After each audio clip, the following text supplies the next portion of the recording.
Então, dando sequência à nossa aula, vamos agora para a segunda parte. Eu vou me deter, como eu falei antes, em dois lugares de memória de São Paulo, que é o Memorial da Resistência de São Paulo e o Memorial da Luta pela Justiça. Então, como eu falei para vocês, eles foram projetos em que eu trabalhei bastante, né? O Memorial da Resistência especialmente, porque ficou em pleno funcionamento, e o Memorial da Luta pela Justiça, que ainda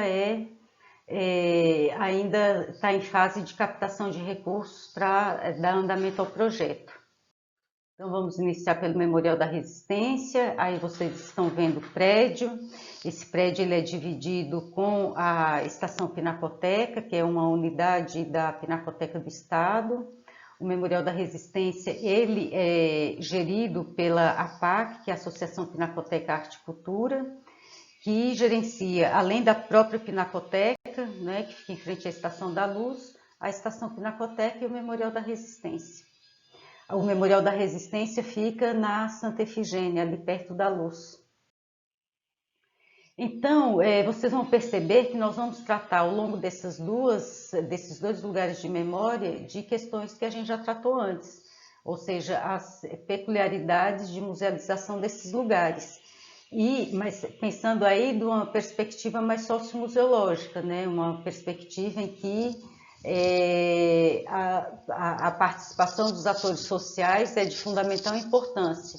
Então aí tem um quadro que a gente mostra as duas fases distintas do Memorial da Resistência. Antes, quando era Memorial da Liberdade, que ele foi em 2002, né, que participou de um projeto de revitalização do centro da cidade, e o Memorial da Resistência, agora, que é de 2007 a 2008, justamente no âmbito, né, da justiça de transição. A Júlia falou também super bem sobre justiça de transição na aula dela, então vocês podem retomar lá.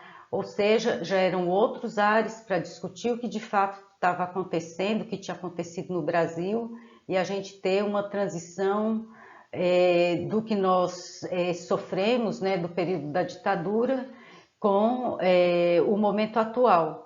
Que, como vocês sabem, quem fez a transição da ditadura para a democracia foi um militar, não é? Então, daí vem também grande parte dos nossos problemas. O Memorial da Liberdade foi uma iniciativa do Estado, justamente porque o prédio estava dentro, não é, de um espaço que estava sendo revitalizado, né, revitalização urbana. Já o Memorial da Resistência foi uma demanda da sociedade civil, porque os ex-presos não aceitavam o que tinham feito, o que era o Memorial da Liberdade, a começar pelo nome, que eles diziam que ali no Liberdade é o que menos existia, que não existia liberdade na verdade. E com o apoio do Estado, não é, que acatou a ideia e levou da melhor forma possível. Participação da sociedade civil, eu não consegui em nenhum momento ver que a sociedade, ao longo de todo esse período do que eu estudei sobre o período anterior do Memorial da Resistência, não consegui identificar a participação da sociedade civil. Ao contrário do Memorial da Resistência, em que vários grupos participaram, especialmente o Fórum de Ex-Presos Perseguidos Políticos do Estado de São Paulo, que na verdade foi uma organização que agregou diversos ex-presos políticos, nasceu sob uma perspectiva, né, que era de reparação financeira. Dentro dele foi criado um grupo que trabalhava com a questão, mais com a questão cultural e histórica, né, e cultural, e foi daí também que surgiu o Núcleo de Preservação da Memória Política. Teve um projeto museológico para o Memorial da Liberdade, nunca consegui descobrir, nunca vi esse projeto, pode até ser que tenha, mas se tiver eu nunca vi. Ao contrário do Memorial da Resistência, que teve um projeto museológico e que foi aprovado, inclusive por representantes do Fórum de Ex-Presos Políticos. Quem atuou no Memorial da Liberdade foi um escritório de arquitetura, foi ali que foi decidido, evidentemente que esse escritório de arquitetura deve ter decidido com a própria Secretaria de Cultura, com o governo do estado, mas atuou sozinho.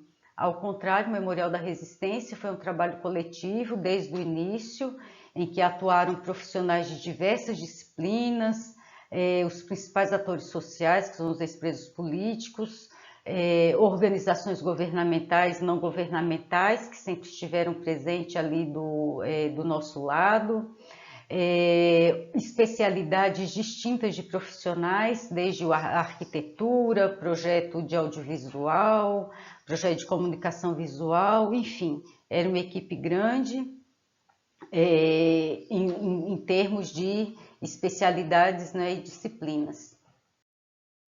Bom, então agora a gente vai falar um pouquinho sobre o histórico do edifício.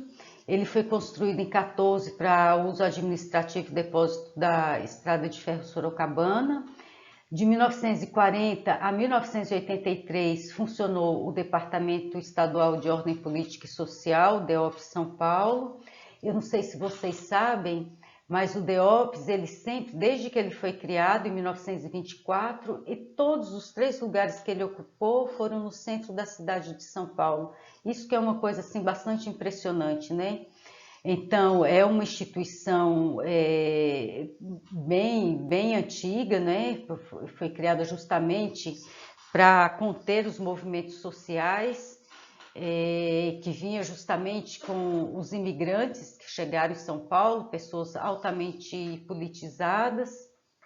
E o DEOPS, ele foi extinto em 83, já quando digamos assim, já estava na transição para a democracia. Embora a gente tenha como democracia o ano de 1985. Em 2002, teve a reformulação do edifício para novos usos. Então, é justamente dentro daquele projeto de revitalização do centro da cidade que eles vão revitalizar esse edifício. Primeiro, pensaram que podia ser o Museu do Imaginário do Povo Brasileiro, fizeram um projeto com os programas e tudo, e não foi implantado. E depois, nesse projeto, a parte das celas, então todo lugar seria para o Museu do Imaginário, e só a parte prisional, né, o espaço prisional, seria o Memorial da Liberdade.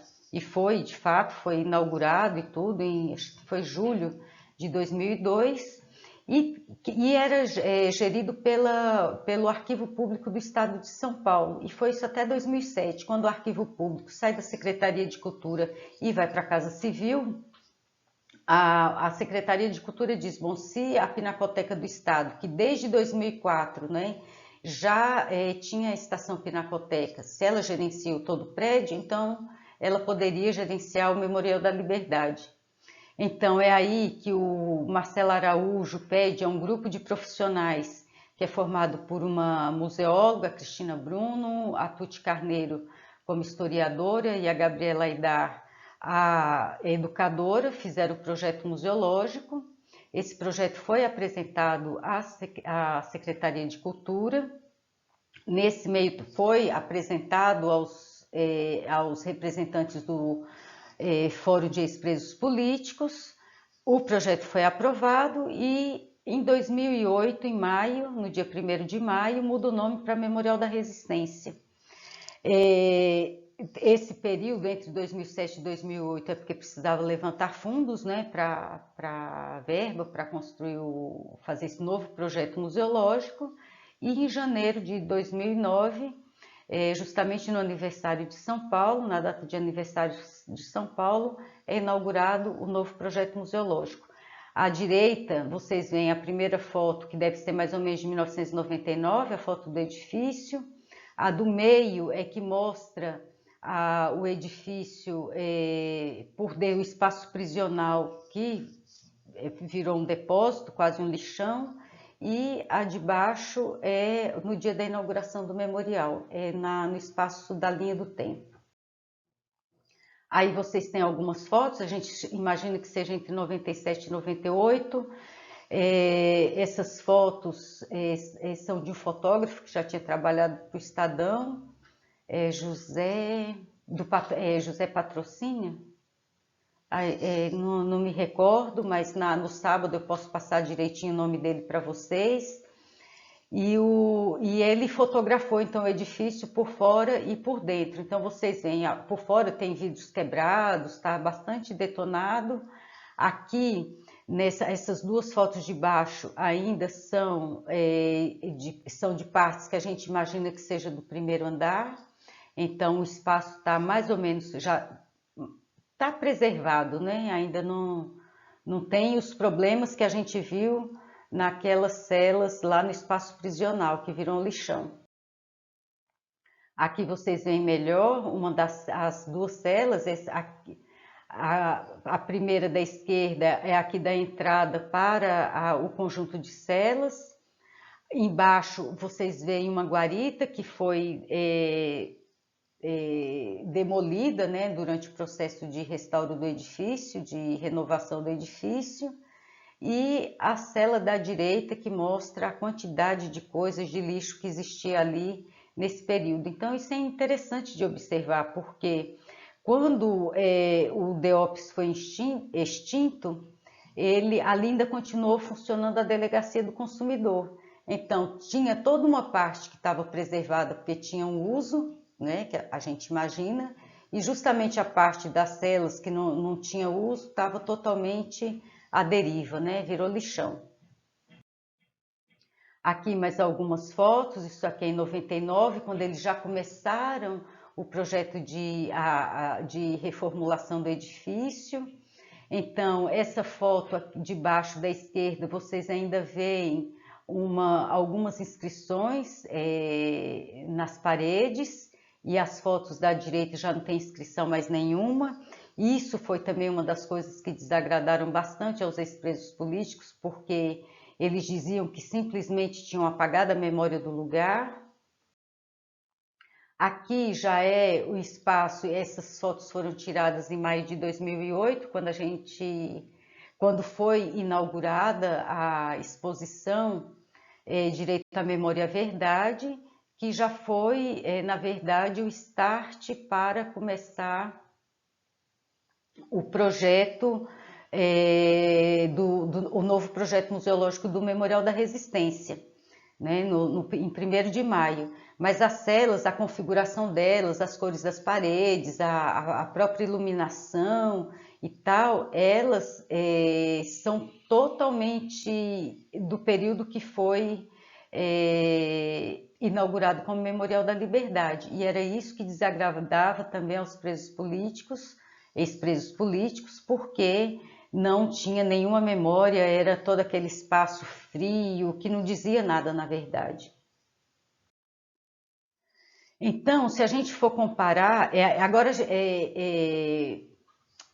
for falar do processo de implantação do Memorial da Resistência, então é o que eu já enunciei antes, né? O projeto de ocupação foi feito esse projeto de ocupação do Memorial da Liberdade, foi em 2007, uma equipe interdisciplinar, tinha um comprometimento político no direito à memória e à verdade, e o conceito gerador, que é o tema central, a gente chama de conceito gerador o tema central da instituição. É a partir desse conceito gerador, desse tema, que todos os outros temas, os programas vão ser trabalhados.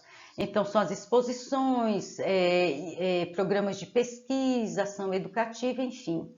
E foi dada a opção pela resistência, então esse é o conceito gerador do memorial, e por isso, né, o memorial da repressão, né, o memorial que fala dos militares, que dá voz aos militares, porque aqui a voz é dos protagonistas, foram eles que foram ouvidos, que é o Museu da Resistência. Eu me lembro que no dia da inauguração do Memorial da Resistência falaram: por que não tem os objetos de tortura? Isso é uma coisa que todo mundo tem curiosidade de saber. Nós falamos: não, porque o que nós queremos é que as pessoas que visitem o memorial saibam da importância do que é a resistência e que elas saiam dali com vontade, com aquele dever de resistir também. Então, ali não nos cabia mostrar, não naquele momento, objetos de tortura. Ele foi pensado, o programa museológico desse projeto, ele foi pensado no centro de referência, o programa Lugares da Memória, que a Júlia apresentou para vocês, junto com o registro regular de testemunhos, exposições, ação educativa e ação cultural, ou seja, os programas básicos. No processo de implantação, então também, como eu falei para vocês, foi uma construção coletiva, interdisciplinar, multiprofissional e com os atores sociais, os principais. A exposição de longa duração como um espaço dialógico, ou seja, ele dialoga com aquele visitante que foi ali. Então, se você tiver o visitante que tenha uma orientação dos educadores, o que é ótimo, porque eles trazem questões que ampliam o repertório que está ali sinalizado, que está ali apresentado na exposição de longa duração, então isso é excelente. Mas se você não tiver um acompanhamento, você vai chegar no Memorial da Resistência e você vai conseguir saber do que se fala ali, entendeu? Você vai sair tocado ali, não tem como entrar no Memorial da Resistência sem sair tocado. O processo museológico, né? Nós tivemos várias opções teórico-metodológicas, que foi da institucionalização, ou seja, era um lugar que desde o início foi querido mesmo, e por isso ele foi reivindicado pelos ex-presos políticos. Um espaço de representação, ou seja, ali as pessoas são representadas, seja na exposição de longa duração, mas seja em todas as atividades educativas e culturais, nos programas de coleta de testemunhos, né, nos programas de pesquisa. Então, nesse processo, é um espaço de representação. O desenvolvimento das linhas programáticas, elas foram desenvolvidas, umas mais, outras menos, até que chegou a um equilíbrio entre elas. O desenvolvimento do plano museológico e do planejamento estratégico. Então, ele foi concebido e gerido de acordo com normas que a gente acredita, ou com critérios, metodologias museológicas de fato. Aqui algumas imagens, né, do conceito gerador, né, do tema central, que foi a opção pela resistência. Então, quando nós iniciamos o processo de implantação, a primeira coisa que fizemos foi contatar os ex-presos políticos. Então, fizemos 4 coletas de testemunhos coletivas com eles, porque a nossa ideia, nós precisávamos saber de fato o que aconteceu naquele lugar, e quem tinha que nos contar é quem esteve lá, né? Ou seja, os protagonistas. Então, vocês veem algumas fotos das coletas de testemunhos, né, acompanhado pelo Marcelo Araújo e pela Cristina Bruno. Então, tem o Alipe Freire, o Morrice e o Ivan Seixas, e aí já algumas imagens do espaço prisional. Vale muito a pena vocês visitarem o memorial quando essa pandemia passar, para quem ainda não visitou. E eu não sei se ainda tem, mas no site do memorial tem um filme que fala, que mostra e fala justamente sobre cada um desses espaços, o que cada um detalha. Eu não vou falar aqui para vocês tudo isso, porque senão vai ficar uma aula muito comprida, mas vale a pena vocês visitarem o site do Memorial da Resistência, é memorialdaresistenciasp.org.br, porque ali tem muitas informações importantes e que pode ajudar, inclusive, nas pesquisas de vocês. Aqui também algumas imagens que mostram as equipes, né, trabalhando, desde equipes menores, que era a equipe técnica de implantação, até a equipe toda junta trabalhando, nas reuniões gerais, os nossos colegas na montagem da exposição, discutindo a planta, enfim. Então aí tem arquitetos, pintores, pessoal de comunicação visual, de audiovisual, educadores, acessibilidade. Então foi de fato uma equipe bem grande. Grande parte desses profissionais da Pinacoteca do Estado.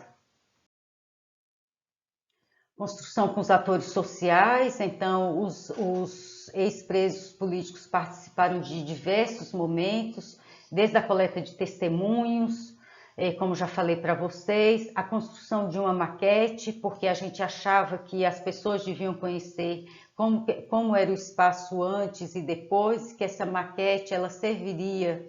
Era uma maquete acessível, porque nós sempre quisemos trabalhar com pessoas com deficiências, cegos, surdos, enfim. E para isso era importante ter uma maquete, né, especialmente para os cegos.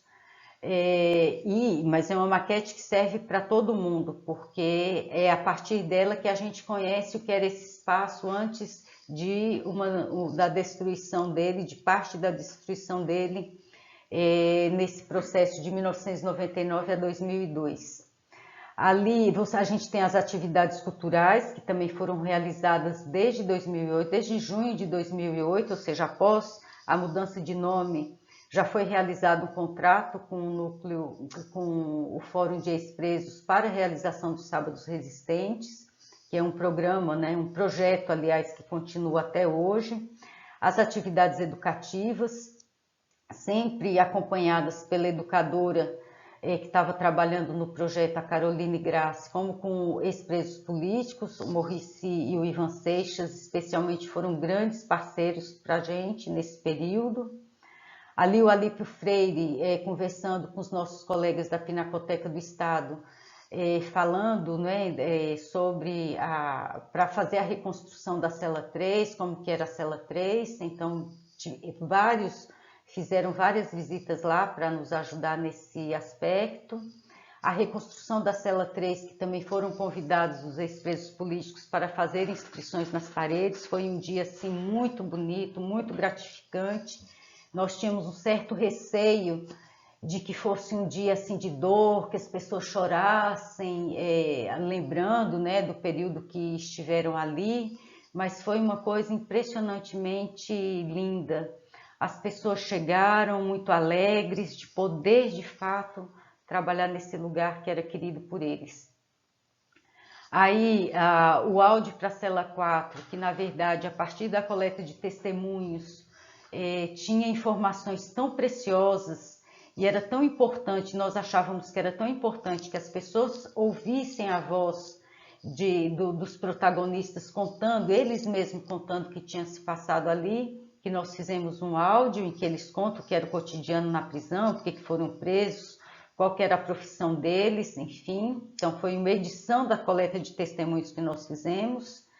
E também na avaliação dos recursos audiovisuais, porque para a gente mais importante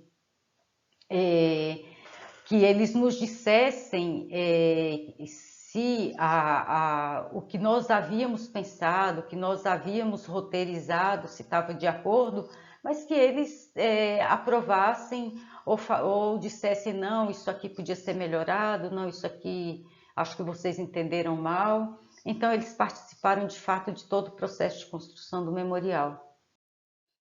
E agora o Memorial da Luta pela Justiça. O Memorial da Luta pela Justiça, ele segue também para a construção do projeto museológico, na verdade ele segue esse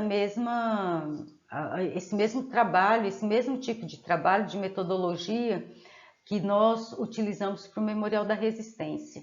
Então vou falar um pouquinho sobre o histórico desse prédio e aí a gente fala mais sobre o projeto, como ele foi construído. Então ele foi residência, né? Era um prédio, era a sede das auditorias militares. Então ali funcionaram as 3 auditorias. Ele foi residência até 1938, quando foi comprado pelo Exército.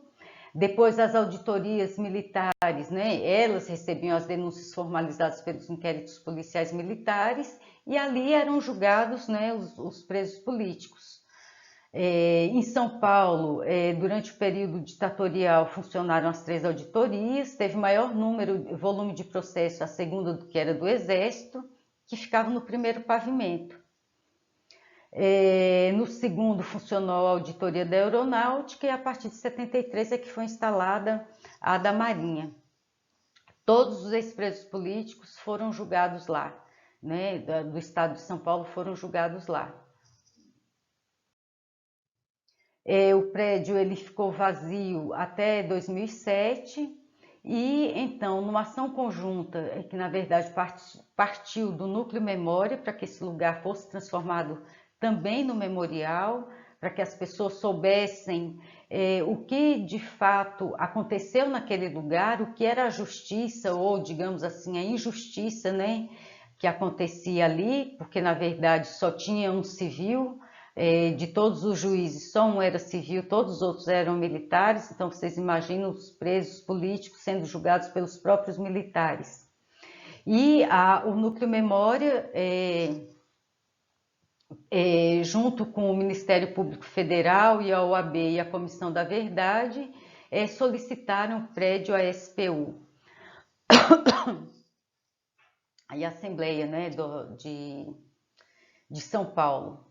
Então, solicitaram esse prédio, ele já havia sido pensado para outras coisas, inclusive da Polícia Federal, e no final das contas acabou justamente pela importância histórica dela e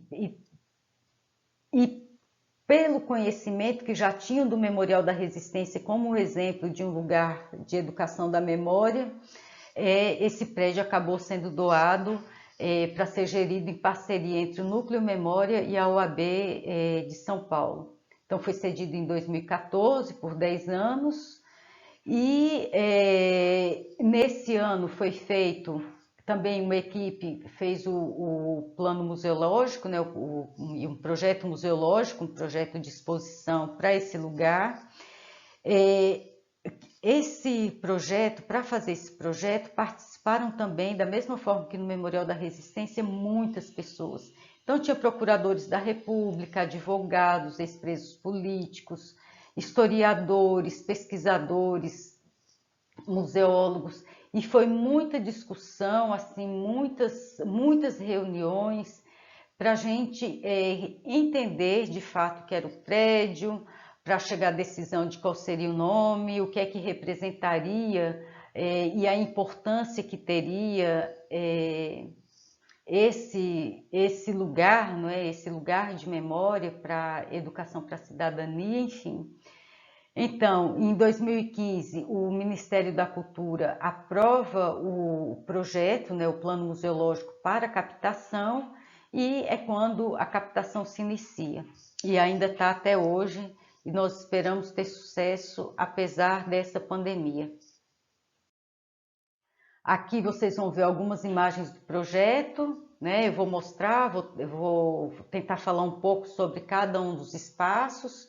Então aqui já são imagens do próprio projeto, mas elas vão estar destrinchadas mais pela frente. O projeto arquitetônico foi feito, né, pelo Marcos Cartum, mas sempre com o trabalho de todo mundo. Então não é o arquiteto, não é o museólogo, não é o ex-preso, não é o pesquisador que diz esse lugar vai ser isso. São várias discussões para se chegar a uma conclusão do que é uma decisão do que seria em cada um dos lugares. Então depois vocês podem ver a planta mais detalhadamente, vocês dão uma pausa e podem olhar, vocês verem, foi pensado os lugares de exposição, do educativo, do acolhimento, expositivo, enfim. Então está aí pensado que é uma instituição museológica, né, com seus espaços de trabalho, seus espaços públicos. Aí mais uma outra que é do segundo pavimento. E aqui é a entrada, então aqui é uma foto, né, uma imagem do projeto, que é a entrada para o sobrado, né? É aqui, a partir desse momento que você está na rua, você entra para o memorial. Então você passa, a ideia é você passar em uma parede com várias projeções, né, com nomes de presos políticos e os advogados. Então, à medida que você vai caminhando, você vai vendo esses nomes. Esse é o lugar que a gente fala que é um lugar de imersão, ou seja, a pessoa saiu daquele barulho da rua, enfim, de toda aquela burocracia da entrada, e ela já está entrando, na verdade, no tema do memorial. Aqui, quando você sai desse corredor, vai dar de frente, né, você sai na lateral aqui do prédio. Depois a gente vai voltar para aquele espaço. Aqui é um lugar onde tem uma linha do tempo que vai se falar de, nós dividimos em 4 momentos distintos. Então, tem desde 1808 a 1963, depois de 64 a 68, de 69 a 85, de 86 a 2015 e a Justiça de Transição. Então, a ideia dessa linha do tempo e como ela foi pensada é você ter imagens, recursos expográficos os mais variados, desde áudios, vídeos, objetos. Então, nessa linha do tempo, você vai ter essas várias referências patrimoniais, essas várias referências sobre esses períodos da justiça no Brasil. Depois, nessa linha do tempo, também a história das lutas pelos direitos à justiça do Brasil, que é uma outra vista. Aqui, que fica no primeiro pavimento, é a sala do juiz, que é bem conhecida como um dos mais conhecidos era a sala do juiz Nelson. Aqui a gente pretende apresentar documentos de processos, né, os mais variados, para que as pessoas, o visitante, ele tenha uma ideia do tipo de documentos, né, do que acontecia nessa sala ou dentro desse espaço da auditoria militar. Essa é a sala dos testemunhos, também é uma sala bem interessante. É aqui que você tem acesso às gravações da memória oral, né, das coletas de testemunhos. Então, são vários ex-presos e advogados políticos, advogados que trabalharam, né, que defenderam os presos políticos. Então, você coloca a mão ali numa superfície sensível, e aí ali você vai poder escolher um tema ou qual é o ex-preso, a voz do ex-preso que você quer ouvir. Aqui era a sala onde aconteciam os julgamentos, então todos os julgamentos aconteciam aí, então a ideia é que ela seja feita com a reconstituição com recursos audiovisuais. Aí vocês estão vendo uma reconstituição de um julgamento que está acontecendo. Então, essa sala também já tem vários móveis, já tem vários documentos que mostram julgamentos aí, e ela também foi pensada para que seja uma sala que, além de ser usada com esse recurso, né, dos julgamentos, que sejam apresentados também peças, simulados de julgamentos aí, e que seja um espaço multifuncional, entendeu? Que você possa fazer várias atividades aí, educativas e culturais. Aqui vocês veem logo de frente um painel que tem os nomes de ex-presos, né, e advogados, então, e uma fotinha deles ali também. E esse espaço em cima, onde tem aquela grade, ali vai ser um café e um restaurante.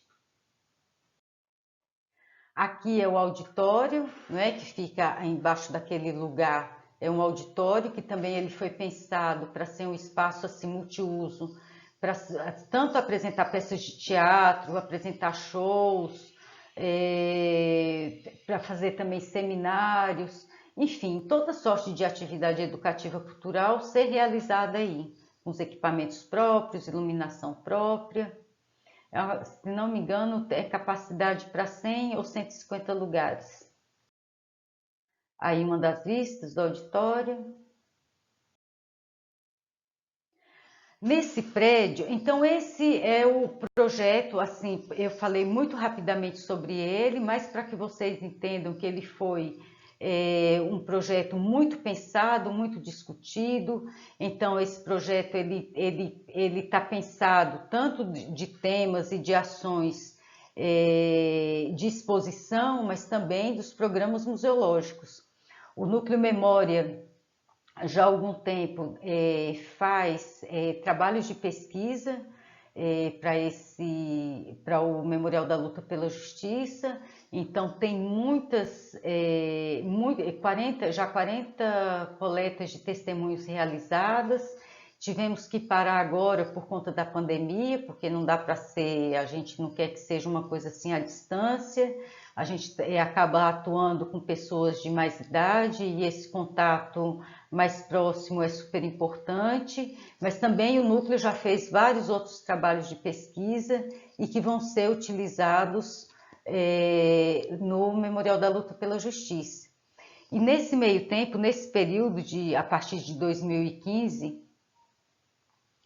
quando 2014, quando o prédio já passou para a OAB e o Núcleo Memória, algumas coisas em parceria com a OAB, fez várias atividades, desde a apresentação do Teatro União e Olho Vivo, né, que foi em 2014, a estreia do filme Os Advogados da Ditadura, também em 2014, tinha um ciclo de cinema Justiça e Direitos Humanos, que foi 2015 a 2016, a gente espera retomar ainda esse projeto. O curso Ditadura, História e Memória, que foi de 2016 a 2018, né, que foi feito lá, mas esse curso existe desde 2013. Esse curso ele foi sofrendo, né, foi passando, na verdade, por algumas reformulações, e hoje é esse Lugares de Memória e Direitos Humanos no Brasil. Palestra e visita aos participantes da Jornada do Patrimônio organizado pela Prefeitura, ou seja, ele participa de outras ações, de outras instituições. Exposição Vozes da Defesa, com gravações, né, que foram feitas de setembro a dezembro de 2017, então foi feita a partir dessas coletas de testemunhos, foi idealizada uma exposição. Visitas mediadas a grupos de estudantes e demais instituições, isso assim era uma coisa recorrente, sempre pediram, especialmente para o Maurice Politi, que ele acompanhasse, ele abrisse o espaço para fazer essas visitas, e outras atividades, como autoridades que vêm para São Paulo, ou da própria São Paulo, e que não conhece o prédio da auditoria e quer saber mais a respeito do projeto, nós recebemos essas pessoas lá para falar sobre elas. Infelizmente, agora o prédio está fechado, assim, nós, antes mesmo da pandemia, a gente já não podia mais usar para fazer essas atividades. Então, desde o ano passado, nós fizemos no Museu da Cidade, ali no centro da cidade de São Paulo. Então, estamos aguardando, né, conseguir patrocínio, conseguir verba para implementar esse projeto que já está todo realizado, já está todo efetivado. Algumas coisas, evidentemente, agora com a pandemia nós vamos ter que pensar em soluções, mas isso também, essas soluções elas são pensadas para todas as instituições museológicas, as instituições públicas que recebem público. E é isso, agradeço a paciência de vocês e espero que no sábado a gente possa conversar mais, que eu acho que é bem mais fácil ter essa interação com as perguntas que fazem, a gente vai naquela coisa mais, pode discutir um pouco mais, porque é meio desconfortável, eu tenho que admitir, você ficar olhando para uma tela, olhando para uns slides e não ter ninguém ali para quem você dirigir seu olhar e falar. Então, espero vocês no sábado. Até lá, muito obrigada.